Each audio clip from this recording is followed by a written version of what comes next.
Welcome back, everybody. Ары қарай жұмысымызды жалғастырайық. Үшінші мастер-класс бүгінгі күнгі біз форум әлеуметтік серіктесі Самрuk-Kazynaға рахмет айтқымыз келеді. Осы мастер-класстарға қолдау көрсеткендер үшін. Естеріңізде болсын, аудиторияда сұрақтар қоюға болады. Сонымен қатар чатта онлайн сұрақтар қоюға болады. Мобильдік телефондарыңызды өшіріп қойыңыздар. Келесі мастер-класс спикері Салах Халил. Салах Халил Макат International Limited компаниясының негізін салушы. Ол әлеуметтік ғылымдар мен гуманитарлық ғылымдар бойынша жұмыс жасайтын ұйым және Макат офис қызметкерлері және оқушылары бағалау және дамыту жүйесін өзгертуде, ол дәлелдемелерге негізделген зерттеулерге негізделеді. 21 ғасыр дағдыларына көбірек көңіл бөлінеді. Бұл оқу жүйесі аясында Салахқа қарсы алыңыздар. Келесі мастер-класс сыни тұрғыдан ойлау не себепті соншалықты маңызды деп аталады. Үлкен рахмет, Салах, үлкен рахмет. Менің бірінші айтайын дегенім, сыни тұрғыдан ойлау өте күрделі тақырып, өйткені қазір сыни тұрғыдан ойлау туралы барлығы айтады, бірақ сыни тұрғыдан ойлау деген не екен, не себепті ол маңызды екен, қалай және бізге көмектесе алатынын жеке өмірімізде, кәсіби өмірімізде түсіне бермейді, ойлай бермейді. Мен презентациямды бастамас бұрын, мен сіздерге қысқа видео көрсеткім келеді. Оны біз дайындадық. Сыни тұрғыдан ойлау дегеніміз не екен кішкене көрсетеді. Содан кейін мен егжей-тегжейлі осы презентация аясында сыни тұрғыдан ойлауды талдаймыз. Ол неге ол маңызды, оны қалай қолдануға болады, оны қалай бағалауға болады, оны қалай үйретуге болады, және осының барлығын жасаудың ықпалы қандай болмақ. Егер презентация соңында уақыт қалса, медиада көрсетілген мысалдарды көрсетемін, және мен негізін салған ұйым туралы айтқым келеді. Альфанар деп аталады. Ол араб әлеміндегі білім беру жаңалықтарын қамтиды. Қазір видео. Сыни тұрғыдан ойлау, ол сұрақ қоюды білдіреді. Дұрыс, сұрақ қою. Яғни сұрақ қою міндетті түрде қажет. Осы дағдыларды дамыту және оны өміріңде қолдану саған дәлелдемелерді бағалауға және өзіңнің ойыңды бейімделуге мүмкіндік береді әртүрлі жағдайларда. Сыни тұрғыдан ойлау жағдайдан, қақтығыстан бір қадам артқа жасап, сыртынан қарауға мүмкіндік береді және содан кейін қана шешім қабылдауға уақыт береді. Және сіз әртүрлі деректер көздерін қарап, бағалап, әртүрлі ақпараттарды бір-бірімен салыстыруға мүмкіндік аласыз. Содан кейін өзіңіздің тәуелсіз ой санаңызға саласыздар. Бір нәрсені білу керек. Сыни тұрғыдан ойлау дегеніміз сын айту дегенді білдірмейді. Сыни тұрғыдан ойлау ол басқа адамның кемшілігін тауып, оған сын айтып мін тағу емес. Ол әлде қайда одан тереңірек нәрсе. Сыни тұрғыдан ойлай алатын адам креативті, рефлективті және тез бейімделгіш. Ол дәлелдемелерді пайдалана отырып, не дұрыс, не бұрыс, маған белгілі бір шешім қабылдау үшін осы тақырып бойынша қажетті ақпаратым жеткілікті ме деген сұрақтарға жауап бере алады. Яғни сыни тұрғыдан ойлау әрине қиын. Ол өзіңнің шешіміңді қабылдауға мүмкіндік береді. Әрине отбасың, ортаң саған қатты әсер етеді.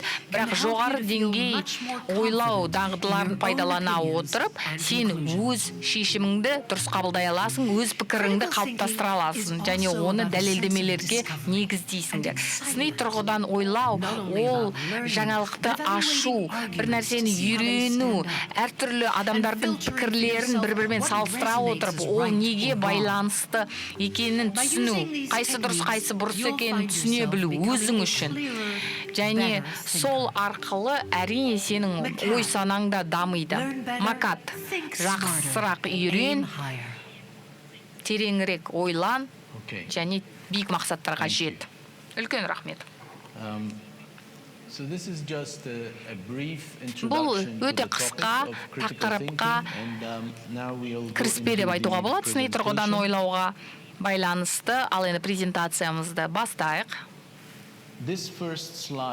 Бірінші слайд сыни тұрғыдан ойлаудың маңыздылығы жөнінде. Ол сыни тұрғыдан ойлаудың негізі туралы айтады. Ол ойлау туралы ойлау. Яғни сен бір нәрсені ойлаған кезде ойлау процесін қандай? Соны саралай білу. Яғни сен бір нәрсені ойлаған кезде ойлау процесінде сенің ойлау процесің субъективизмнен бос па, және сен белгілі бір шешім қабылдаған кезде, бір пікір қалыптастырған кезде қаншалықты ол негізді, объективті, және неге байланысты солай қалыптасты. Егер жалпылама қарайтын болсақ, сыни тұрғыдан ойлау екі функцияны орындайды. Біріншісі, ол сіз барлық нәрсені дұрыс жасайсыздар. Не жасасаңыз да, оны дұрыс жасайсыздар. Бірақ тереңірек тағы да бір дағды, ол дұрыс нәрсені жасау. Яғни, былайша айтқанда, сіз бір қадам артқа жасап, сыртынан қарап ойлай аласыз. Мен мынаны жасадым, және оны жақсы жасадым, бірақ осы жасағаным менің мақсатыма мені жеткізе ме деген сұраққа жауап беру. Жаһандық деңгейде не себепті бұл өте маңызды? Өте көп зерттеулер жасалған болатын. Дүниежүзілік экономикалық форум, ОСР, Прайсвотер мектебі көптеген зерттеулер жасады, және 2030 жылы жаһандық дағдарыс болады деп болжап отыр. Яғни ол нені білдіреді? 85 миллион адамды дұрыс үйретпесек, осы 85 миллион адамды білім бермесек, онда 8,5 миллиард доллар шығынға ұшыраймыз.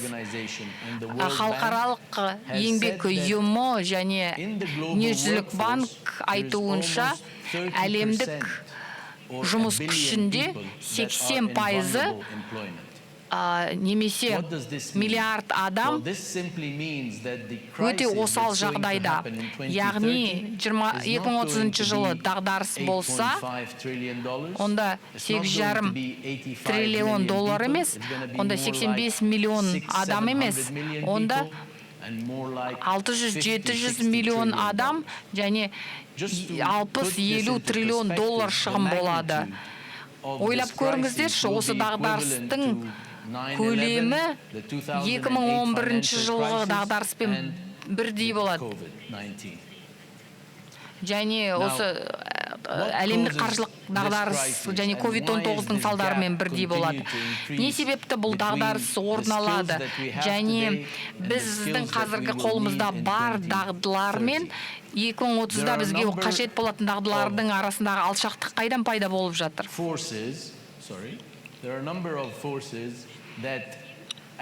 Бір талай күштер осыған әсер етуде, әртүрлі факторлар оған әсер етуде. Біріншісі ол жаһандану. Және жаһандану міндетті түрде еңбекпен қамтуға әсер етеді. Жаһандану еңбек үшін, жұмыс орны үшін таласты әрине өте белсенді етеді. Егер сіз қалада жұмыс іздейтін болсаңыз, сіздің осы бұрынғы кезде сіздің бәсекелестеріңіз сол қаланың ішінде ғана тұратын. Ал қазіргі кезде онлайн деңгейінде сіздің бәсекелестеріңіз тек қана сол қалада тұрмайды. Олар қаладан тыс жерлерде, тіпті басқа елде болуы мүмкін. Өйткені қашықтықтан жұмыс істеу қазіргі кезде жаһандық деңгейдегі құбылысқа айналды. Жаһандану қазіргі кезде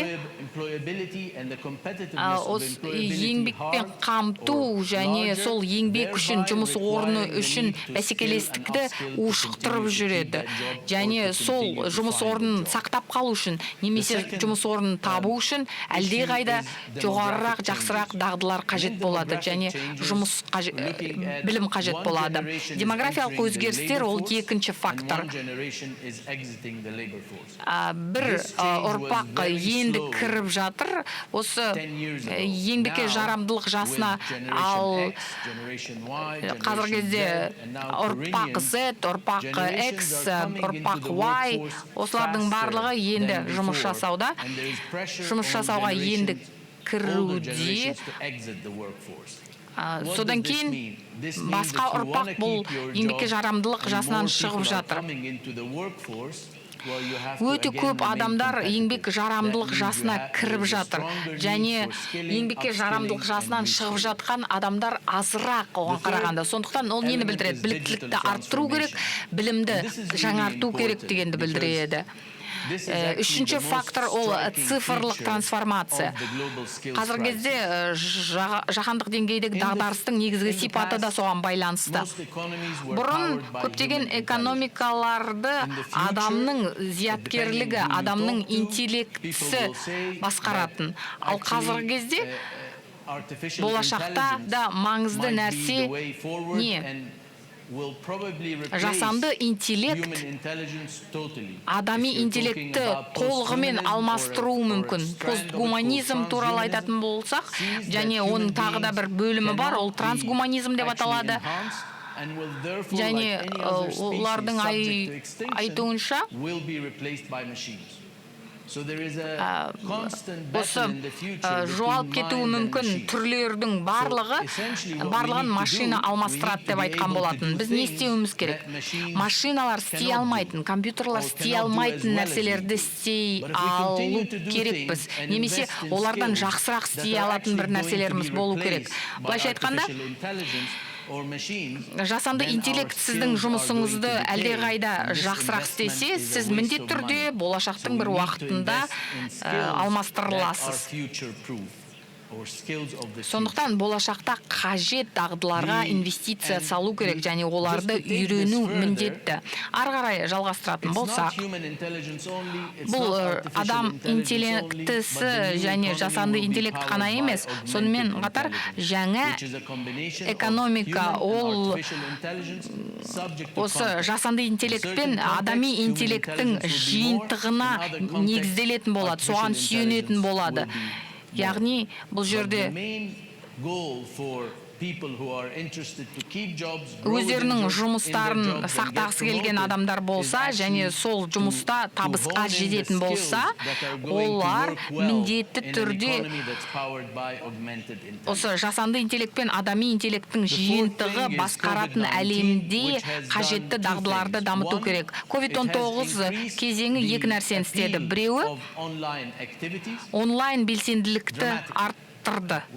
Едәуір арттырды. Студенттер, оқушылар барлығы онлайн оқиды, адамдар дүкенге онлайн барады, барлық адамдармен сөйлесу, достарымен сөйлесу, барлығы онлайнға ауысып кетті, онлайн кеңістікке ауысты, және бұл цифрлық трансформацияны жеделдетті. Цифрлық трансформацияның тағы бір аспектісі ол мынадай факт. Шынына келгенде көп адамдар жұмыссыз қалды. Көп адамдар жұмыссыз қалғаннан кейін көбірек біліктілікті арттыру және біліміңді қайта жаңарту қажет болды. Және соңғысы, болашақ экономикада тұрақты жұмыстар болмайды.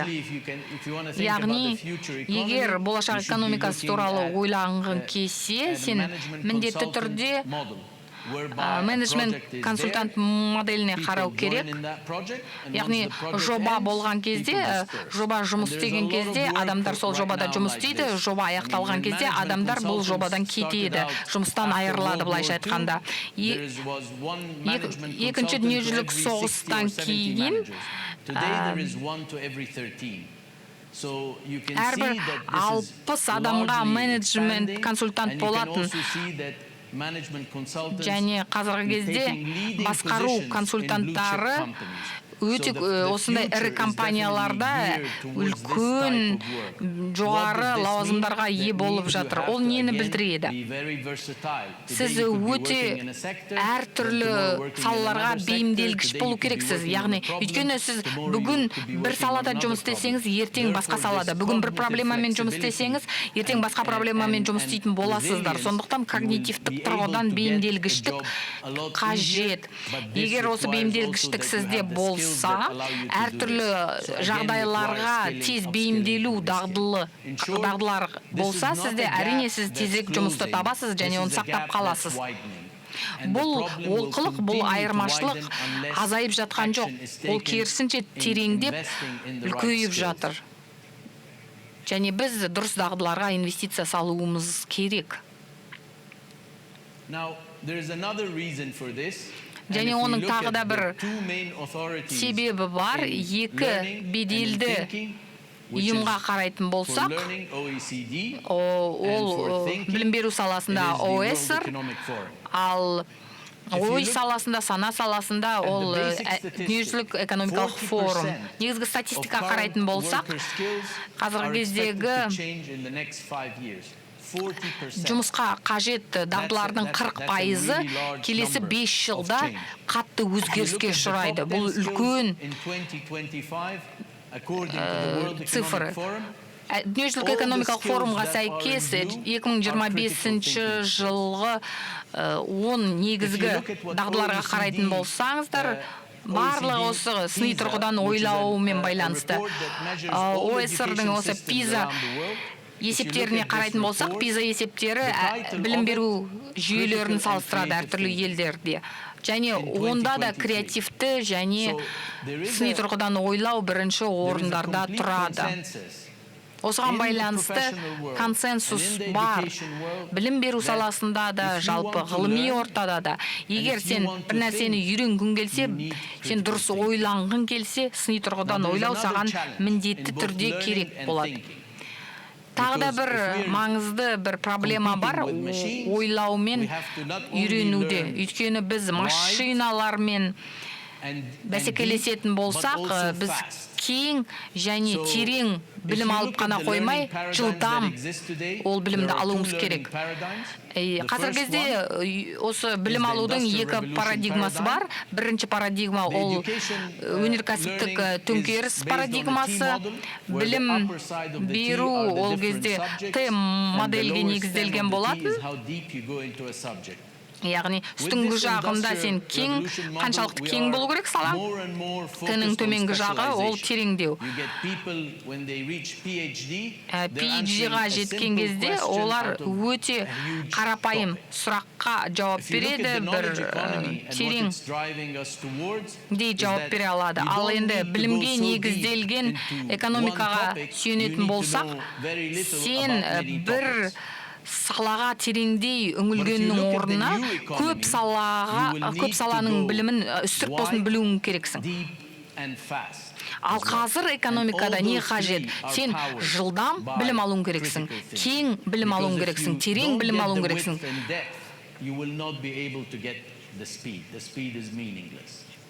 Өйткені жылдамдық бұл жерде өте маңызды, бірақ жылдамдықпен қоса сапалылық та болу керек білімде. Сондықтан сыни тұрғыдан ойлау өте маңызды. Ол жаһандық дағдарысқа ғана байланысты емес, ол 2030-да болатын жаһандық дағдарысты айтып отырмын. Әлем бойынша барлық беделді ұйымдар сыни тұрғыдан ойлауды дамыту керек деп отыр. Өйткені бұл ескіріп кететін немесе қажетсіз болып қалатын дағдыларға жатпайды. Қазақстан сияқты елде дағдарыс 40-60 триллион доллар шығынға әкелсе әлем бойынша. Егер Қазақстан өзінің білім беру институттарын дайындап, осы дағдыларды жастарға үйретсе, олар озық мемлекетке, сіздер озық мемлекетке айнала аласыздар. Яғни еңбекке егер сіз қазір дұрыс бағытқа шықсаңыздар, сіздердің жастарыңыз осы еңбек нарқында өте бәсекеге қабілетті болады. Университеттер қажетті дағдыларды жастарға үйрете білсе, әрине ол жастар дұрысырақ шешім қабылдай алатын болады. Және шешім қабылдауда тағы басқа мәселелерде басқа қатарынан әлдеқайда алға шыға алады. Макатта біз жалпы Кембридж университетімен бірлесе отырып жұмыс істейміз, және басқа университеттермен бірлесе жұмыс істейміз. Біз сыни тұрғыдан ойлаудың дұрыс анықтамасын анықтағымыз келеді. Зерттеуге сүйенетін болсақ, бұл зерттеу әдебиеттерге шолу жасап, сыни тұрғыдан ойлау туралы кім не жазды, және қазіргі кезде ол қалай өзгерді, соны зерттедік. Сыни тұрғыдан ойлау жөніндегі зерттеу үш салаға байланысты, үш пәнге байланысты. Біріншісі философия, екіншісі психология, үшіншісі білім беру, педагогика. Және әр пәнде сыни тұрғыдан ойлау туралы анықтама әртүрлі. Философияда мысалы сыни тұрғыдан ойлау ойлауыңды мінсіз қылу. Ең керемет, ең мінсіз түрде ойлауға көңіл бөледі. Ал психологияда сыни тұрғыдан ойлауда әрекеттерге көбірек көңіл бөледі, және мінез құлқына көбірек көңіл бөледі. Ал білім беруде, педагогикада ақпаратты өңдеуге көбірек көңіл бөледі. Яғни пирамиданың үстіңгі жағында осы ақпаратты өңдей білу, ал пирамиданың төменгі жағында, былайша айтқанда, жай ғана жаттап оқу. Осы үш сала сыни тұрғыдан ойлауды анықтауға байланысты бір шешімге келмесе де, олар бір нәрсеге байланысты ортақ шешімі бар. Сыни тұрғыдан ойлау, ол қажетті нәрсе. Біз осы саладағы әлем бойынша 50 эксперттен өтініш білдірдік, сыни тұрғыдан ойлауға анықтама жасау жөнінде, және зерттеудің соңында Пейсер атты модельді жасадық. Ол 6 дағдыны қамтиды. Оның ішінде проблеманы шешу, талдау, креативті ойлау, интерпретация, баға беру және талқылау. Біз үшін бұл үлкен қадам болды, өйткені бұл өте жан-жақты сыни тұрғыдан ойлаудың кең парадигмасы кең ойлануы. Біз 6 дағдымен шектелген жоқпыз, әрине жұмысымызды ары қарай жалғастырдық.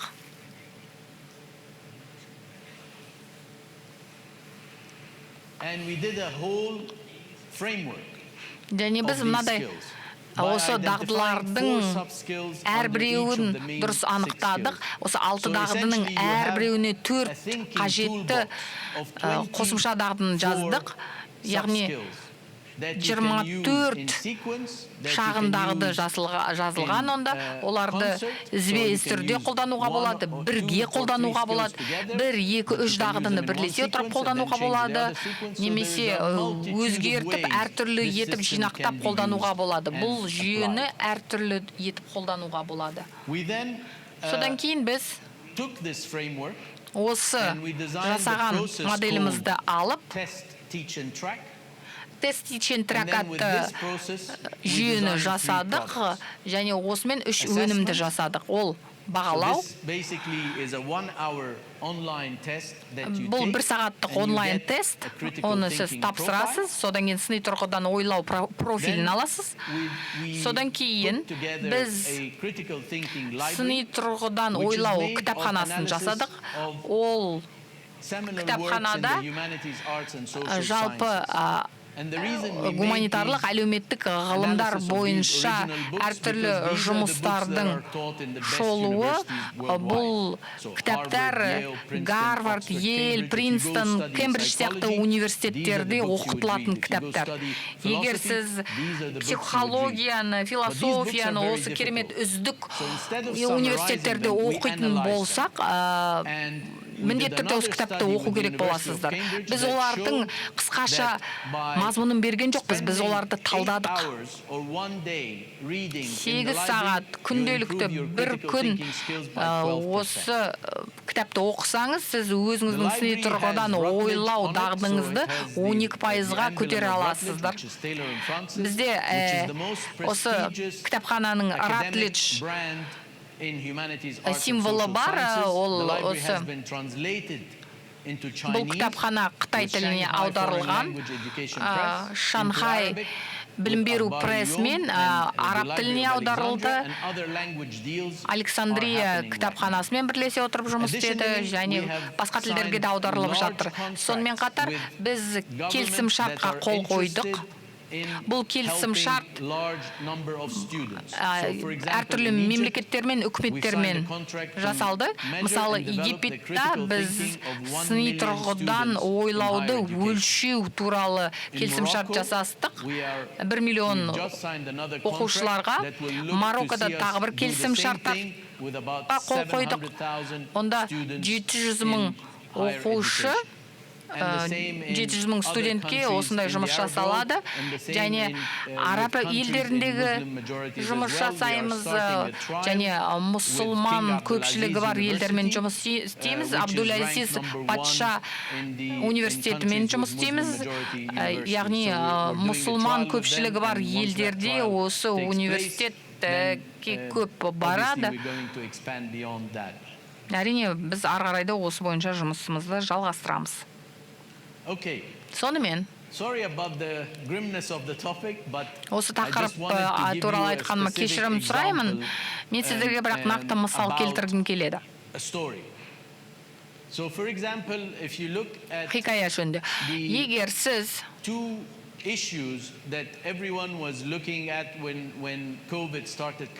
ковид басталған кезде екі бір мәселе болды. Бұл ковидқа тез түсетін адамдар, тез ауыратын адамдар кімдер болды? Ол кәрі қарт адамдар болды, және симптомдары, аурулары бар адамдар болды. Бұл бірақта медиаға байланысты. Медиа 3 деңгейде жұмыс істеді. Медиа фактілерді айтады. Мысалы, біреу өлсе, соны хабарлайды. Және ол өлімінің белгілі бір медициналық себебі болуы мүмкін. Бірақ тағы да бір мәселе, біз осы COVID-19-бен ауырып қалған адамдардың дағдылары, олардың мінез құлқы және олардың қалай өмір сүргені туралы білу керек. 3-ші деңгейде, бұл әлдеқайда тереңірек деңгей, қоғам, былайша айтқанда, не себепті осы адамның дәл осы өмір салтын ұстануға ықпал етті, соны анықтау. Яғни, сыни тұрғыдан ойлаудың қуаты дәл сонда. Ол жоғары жүре алады, төмен жүре алады. Ол бетіндегі нәрсені де көреді, бірақ сол бетіндегі нәрсені көрумен шектелмей, тереңірек жүріп, әр қабатты аша отырып, ақпараттың әртүрлі қабаттарын ашу арқылы ақиқатқа жете алады. Егер раллиға қатысушылар және өте жылдам ойлауға да көмектеседі, және өте баяу, терең ойлауды да қажет етеді. Яғни, мысал, сотта, немесе медицина қызметкерлер арасында вакцина бойынша мысал шешімдер қабылданған кезде ол жылдам қабылданатын шешімдер емес қой. Сонда алға қарай тартады. Бұл болашақта ешқашан ескірмейтін, үнемі қажет болатын дағды. Және неғұрлым осы дағдыны көбірек қалыптастырып дамытсақ, соғұрлым біз жаңа экономикаға дайын боламыз. Мен осы көп детальдарға үңілгім келмейді. Өйткені осында бұдан да қызығырақ нәрселер болып жатқан түсінемін. Менен бұрын болған мастер-класс өте қатты толқытатын, жүрегіңе жақын болатын мастер-класс болды. Енді сонымен салыстырғанда, әрине менің тақырыбым теориялық тақырып, бірақ бұл да өте маңызды. Қазіргі кезде әлем түскен қиын жағдайлар болмауы да мүмкін. Егер шешім қабылдаған кезде ойланып, тереңірек ойланып шешім қабылданса.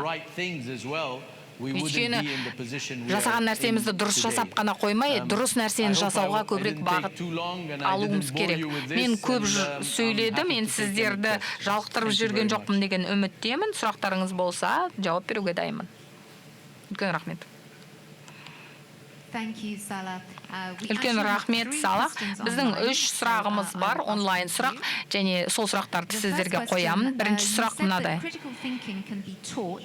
Сыни тұрғыданы үйретуге болады деп жазған. Сыни тұрғыдан ойлауды үйрету, оның сапасы жалпы адамның ұлтына байланысты ма? Ол мәдениет контекстінде бола ма? Мен бұл сұрақты үнемі аламын. Бұл жақсы сұрақ негізінде. Жоқ. Қысқа жауабы жоқ. Бұл IQ емес. IQ дегеніміз, сен бір IQ-мен туасың, сонымен өлесің, ол бір деңгей, анықтауға болады. Ал сыни тұрғыдан ойлау дегеніміз ол мидың және сананың, былайша айтқанда, ми сананың бейімделгіштігіне байланысты. Ми, сана, ой дегеніміз, ол неғұрлым оны көбірек қолдансаң, неғұрлым оны жаттықтырсаң, соғұрлым күштірек болады.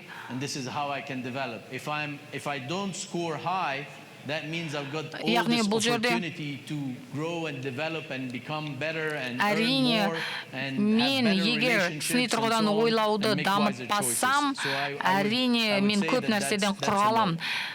Мен жоқ деп жауап берер едім. Ол оған байланысты емес. Тағы да бір сұрақ. Сыни тұрғыдан ойлау кейбір кәсіптер үшін маңызды ма? Саясаткерлер, президенттер, яғни күнделікті шешім қабылдайтын адамдар, миллиондаған адамдарға әсер ететін шешім қабылдайтын адамдар үшін сыни тұрғыдан ойлау маңызды ма? Өте жақсы сұрақ. Сыни тұрғыдан ойлауды екі түрлі үйретуге болады. Агностикалық сыни тұрғыдан ойлау нұсқаулығы, яғни бұл көп пәнді, көп салалы сыни тұрғыдан ойлауды үйрету. Мысалы, сіз сыни тұрғыдан ойлауды әр түрлі гуманитарлық ғылымдар, әлеуметтік ғылымдар саласында үйренесіз. Яғни, жалпылама тұрғыдан қарайсыз сыни тұрғыдан ойлауға. Сонымен қатар, сыни тұрғыдан ойлауды белгілі бір сала ішінде қарауға болады. Біз Лондонның экономика мектебімен бірге жұмыс істеп, біз сыни тұрғыдан ойлау экономикада деген курс жасаған болатымыз. Содан кейін мұнай мен газ секторына арналған сыни тұрғыдан ойлау, немесе мэр, парламентарий, немесе губернатор сияқты кәсіптерге арналған сыни тұрғыдан ойлау курсын жасауға болады. Яғни сен жалпылама тұрғыдан қарай аласың сыни тұрғыдан ойлауға, немесе бір сала тарапынан, бір кәсіп тарапынан қарай аласыз. Былайша айтқанда, жалпылама сыни тұрғыдан қарау саған жоғарыдан қарауға мүмкіндік береді, және оны тереңдету үшін сен салалық білім аласың. Сіз алдында айтқан болатынсыз, тағы бір сұрақ бар, бірақ өзім сұрағым қойғым келеді. Сіз алдында айтқан боласыздар. Бұл жерде журналистер өте көп, және бұл медиа платформа болғандықтан журналистерге де осы кәсіптеріне байланысты сыни тұрғыдан ойлау болады ғой. Осы туралы айтсаңыз. Альфана Медиа атты компанияңыз бар деп айттық. Араб әлемінде білім берумен айналысады дедіңіз. Сол туралы да айтып кетсеңіз. Я, әрине.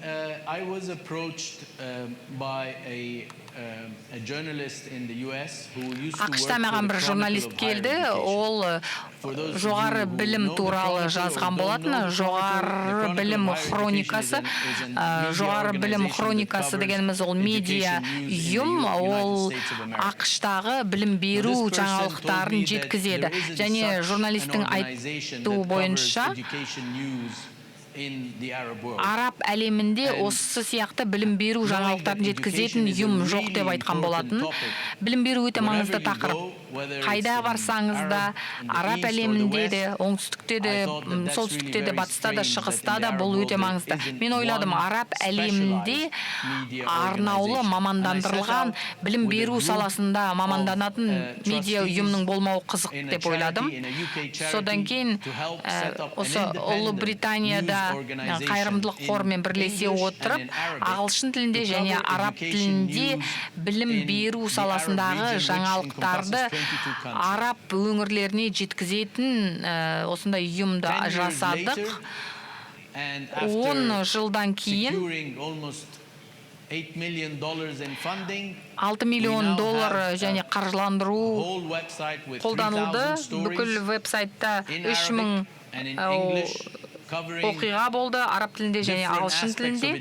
Онда білім берудің әртүрлі салалары қамтылды, яғни оқыту сапасы, тегін оқыту, онлайн оқыту, стипендиялар, зерттеулер, яғни білім беру саласына қатысты әртүрлі тақырыптар.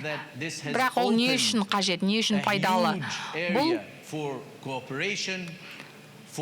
ынтымақтастық үшін өте үлкен бір кеңістікті ашты. Араб әлемінде шынайы осы жоғарғы деңгейдегі ғылыми зерттеу орталықтарының ашылуына мүмкіндік берді. Ол үлкен ықпал етті. Ол ұйымның жұмысы осы уақытқа дейін осы ақпаратты білмеген адамдар үшін өте үлкен үлес қосты. Яғни біз веб-ресурс жасадық араб оқушылар мен студенттері үшін, білім алушылар үшін. Яғни бір парақшада бүкіл араб білім алушыларына қолжетімді стипендиялар тізімделген. Содан кейін тағы бір веб-ресурста ата-аналарға арналған ақпарат бар. Егер сіз балаңызды белгілі бір университетке жіберсеңіз, ол университет кім аккредиттеген, босқындар үшін қандай мүмкіндіктер бар, яғни өзінің елінен кетіп қалған босқындар болса, олардың ешқандай аттестаттары, сертификаттар болмаса, біз оларға сол аттестаттарын, сертификаттарын алуға мүмкіндік береміз және білім алуын жалғастыруға жағдай жасаймыз. Альфанардың жасағанын мен мақтан тұтамын және бұл соңы емес. Біз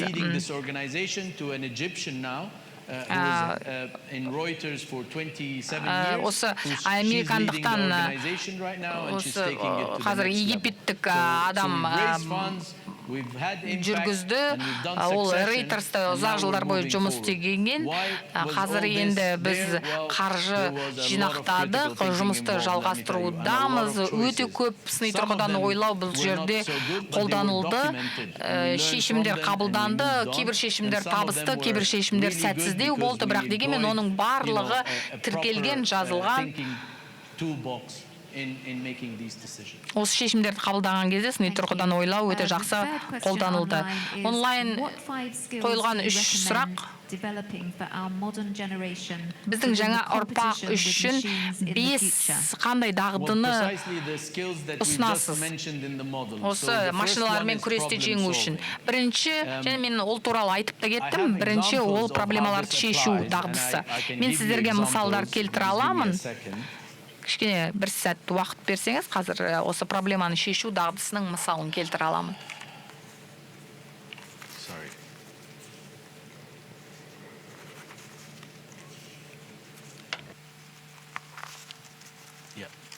So let's start with problem solving. Проблеманы шешуден бастайық. Проблеманы шешу дегеніміз проблеманың табиғатын, сипатын түсіну және сол түсінікті белгілі бір шешімді қабылдау үшін қолдану. Проблеманы шешудің бір аспектісі ол осы конференция тақырыбына да байланысты, ол өнімді сұрақтарды қоя білу, дұрыс сұрақ қоя білу. Сен немесе я жоқ деген сұрақтар ғана жауап берсең, сен ешқандай ақпарат ала алмайсың. Бірақ дұрыс сұрақ қоя білсең, сен қажетті ақпаратыңды ала аласың. Ол әртүрлі сұрақ түрі болуы мүмкін. Егер дұрыс сұрақ қоя білсең, сен проблеманы тереңірек түсінетіндей және оның шешіміне үлес қосатындай ақпарат ала аласың. Екінші дағды ол талдау дағдысы. Яғни белгілі бір пікір қайдан туындағанын, қалай қалыптасқанын түсіну. Мысалы, жаһандық жылыну бар ма, жоқ па? Яғни аргумент біреу бір нәрсені жақтауы мүмкін, біреу басқа нәрсені жақтауы мүмкін, бірақ сен шешім қабылдауың керексің. Пікірталастар белгілі бір жолмен қалыптасады, және ол қайдан шыққанын анықтау үшін сен сол пікірталастың әр тарапын талдай білуің керексің. Үшіншісі ол креативті ойлау. Креативті ойлау ол бүкіл инновациялардың астарында жатқан нәрсе. Яғни сол креативті ойлаудың арқасында біз тіпті отты өз бетімен жаға алмайтын адамнан басқа адамды ғарышқа ұшыра алатын адамға дейін дамыдық. Яғни қазір мүлдем байланысы жоқ нәрселерді бір-бірімен ойша байланыстырып, жаңа бір нәрсе шығара білу.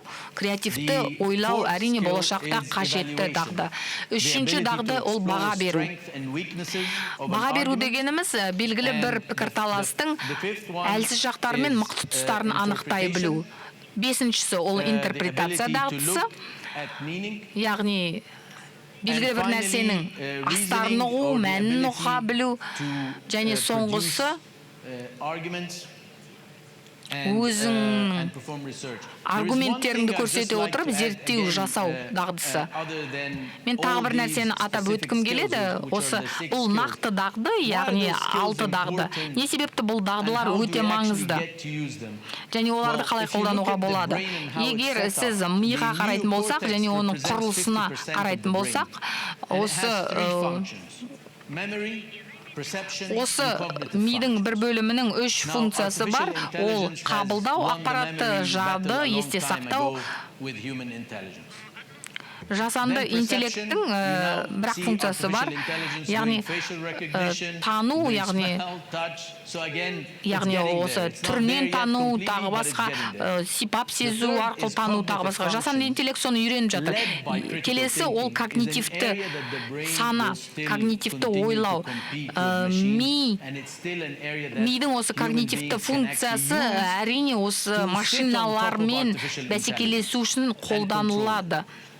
Өйткені когнитивтік қабілет, когнитивтік функция, мидың когнитивтік функциясы осы машиналардан біздің жоғары болғанымызды қамтамасыз етеді. Сол машинаның рулінде отырып, соларды басқаруға мүмкіндік береді. Менің сұрағым.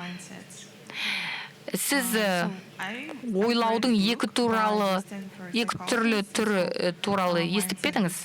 Мен осындай кітап оқып едім. осы сана және сананың екі түрі деп жазылған кітап болатын, және автордың айтуы бойынша сананың екі түрі бар. Біреуі осы қатып қалған сана, біреуі дамуға бейім сана.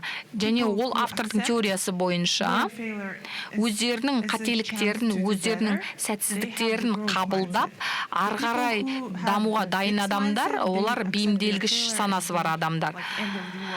Ал санасы ойлау процесі қатып қалған адамдар, былайша айтқанда, бір нәрсе қолынан келмей қалса, сәтсіздікке ұшыраса, ол бітті барлығы деп есептейді, ары қарай ештеңе істемейді. Осы кітап жөнінде және ол автордың ойы жөнінде әртүрлі даулар айтылады, сындар айтылады. Сіз өзіңіз не ойлайсыз? Және бұл менің сұрағым. Сіздің ойыңыз қандай осы теория бойынша? Менің ойымша бұл профессор өте жақсы жұмыс жасады, және ол сияқты басқа профессорларды бұл жұмыстың дамуына үлес қосты. 6 ойлау қалпағы деген сияқты әртүрлі әдістемелер бар ғой. Бірақ барлық нәрселер, зерттеулер міндетті түрде дәлелдемеге негізделген болу керек. Ал бұл жүйе дәлелдемеге негізделген. Оны тексеріп, психометрикалық әртүрлі әдістермен тексеріп, оны дамыту керек. Қолданып көру керек. Және бұл жүйе шында да қолданылады. Егер 5 қалпақ немесе 2 сана туралы айтатын болсақ, миллиондаған ұстанымдар бар ол жөнінде. Әр сана, әр адамның ойы әртүрлі болып жұмыс істеуі мүмкін. Сыни тұрғыдан қалай қолдануы мүмкін, сол туралы айттық, бірақ жұмдық сыни тұрғыдан ойлау деген бар. Бұл мүлдем басқа нәрсе. Бұл өте үлкен, кең тақырып.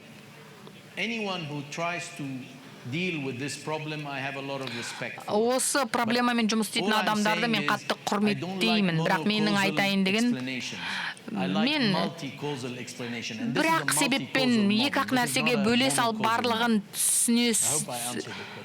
түсіндіре салу маған ұнамайды. Мен күрделі түрде барлық қыр-қырларын көрсетуді жақсы көремін. Сұрақтар бар ма?